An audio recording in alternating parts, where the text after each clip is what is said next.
I stood balanced on the edge of a metal 6x4 cage. I was about to take the first ever bungee jump of my life, trusting completely, and I mean completely, in the team around me and a piece of elastic tied tightly around my ankles. The world record to beat was 164 feet, and that's complete submersion into water. I was going in at a massive 380 feet, which is approximately 2.3 times the world record.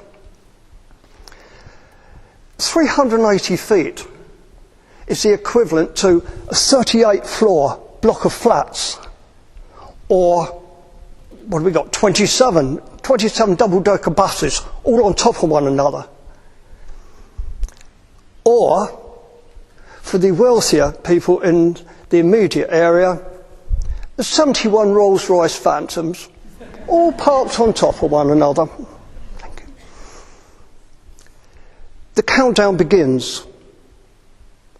5, 4, 3, 2, 1. I immediately feel a gentle but firm push in the centre of my back. I pivot forward to the point of no return. Ladies and gentlemen, can you honestly imagine jumping 380 feet into water? What do you have in common with a crazy 72-year-old that jumps out of buildings or falls out of aircraft at 30,000 feet? You must believe in your product. You must believe in your team. And you must believe in yourselves.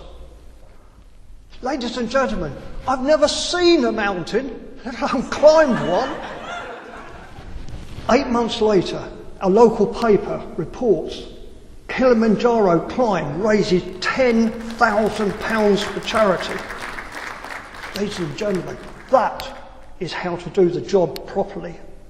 Can you imagine standing at the bottom of a volcano as the molten lava comes down at you, and 2 days later, on the crater floor of a sulfur volcano, as the sulfur vent explodes out, and I've got seconds to get out. In England, you can tandem dive from between 10 to 12,000 feet.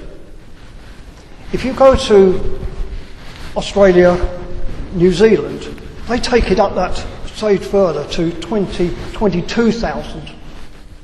Ray, have you ever heard of a halo jump? So I said, no. He said, do you know what it is at all? I said, well, the only thing I can think of is that you jump out of an aeroplane, your parachute doesn't open at 500 miles an hour, and you're sitting on the ground with a halo. No. Let me explain. And he explained that the American military invented the halo, which is HALO, high altitude low opening jump, for war. And what they did, they usually flew in to enemy territory with a group of their American Special Forces and our SAS boys. And they flew in an unpressurised plane at 30,000 foot, which was above radar, with temperatures at -40. And they were breathing inboard oxygen until they get to the target zone. And then they all change from inboard oxygen to a 2-minute free-fall cylinder, which has just got literally 2 minutes of oxygen. They jump out and travel down at a massive 180 to 200 miles an hour for a 2-minute free fall. And again, this is to take them through radar. They land, group, in, and out and gone. The engines roar into life. Seconds later, I'm speeding down the runway. Lift off. 10,000 feet. 20,000 feet. 30,000 feet. I'm now in the death zone, something like 2,000 foot above Everest. I'm totally reliant on the inborn oxygen from the plane, without which I would have less than 30 seconds to live. Exit, exit, hits my ears, followed by a very, very ungentlemanlike push from my tandem sky master behind. And within seconds, I'm hurtling down to earth at 180 miles an hour. Totally reliant now on my 2-minute oxygen cylinder. And I remember, I don't know why you think of things like this at these times. I remember thinking, 180 miles an hour? How the hell do you land at 180 miles an hour? Maybe that's what they meant when they said in the information leaflet that if you do a halo jump, you could possibly die. Seconds later, I was actually sitting on that marker. Wow! Can you imagine 30,000 feet onto a 1 metre marker? Incredible precision. I had those 2 magic words now on my CV. World record. But it was only a shared one. And to me, that was not enough. I wanted my own Guinness World Record that I could be proud of. The highest bungee jump dive into water was held by the Chinese for 7 years at 164 feet.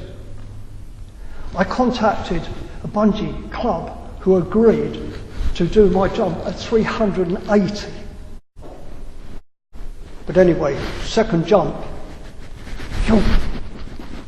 Ow! As my head hits the water quite violently. Seconds later, the cord at its fullest extent had just ripped me out of the water.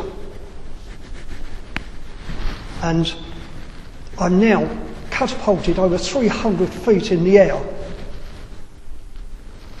And thinking, this is it, I've got it. About 30 seconds later, I'm now sitting back on the mattress in the restricted area with the Guinness World Record adjudicator coming over to me. And she kind of looked down and said, "Ray, I'm very sorry, but I've got photographic evidence here that one of your feet was still above the water. I'm very sorry, but no world record." Instantly, ladies and gentlemen, the whole situation turned negative. There was people coming up, "Oh, Ray, hard luck, well done for trying, terrific, good luck to next time." But that's it. Not one single person, not one, came up to me and said, "Go on, Ray, go for it, you know you can do it." I had seconds to turn that negative situation around, otherwise no world record. And I remember inching my way towards the jump master till I was nearly nose to nose with him. And I looked him right in the eye and I said, "Forget detached retinas, forget ruptured organs, forget water is concrete, and don't even think about telling me that I'm 71 years old and shouldn't be doing a third jump. Get me in that cage." I don't remember much about that third jump. But what I do remember is waking up to what was going on and being helped out of an ambulance to receive my Guinness World Record.